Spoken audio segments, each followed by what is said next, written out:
What is on our store shelves is not necessarily healthy. The boxed cereals, the packaged cookies contain, artificial sweeteners, artificial colors, things that have not been tested for safety, things that we have no idea what the effects are on our children's moods, on our children's behaviors.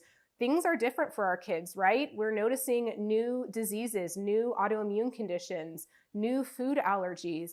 And so the time is now to really look not only about what you put around your body, but mostly what you put in your body. What you put in your body matters. Our food system is contaminated with pesticides, herbicides, insecticides, and the suffix "side" literally means death. And so we're putting death into our bodies and expecting ourselves and our kids to be healthy and thrive. Monsanto and Roundup, it's a very corrupt system intertwined with our government.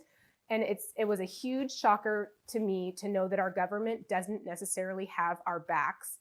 Just this last year, $289 million was paid out to a groundskeeper for proving that Roundup caused his cancer. And so we have no idea the cumulative effects of all these toxins, all these chemicals in our bodies.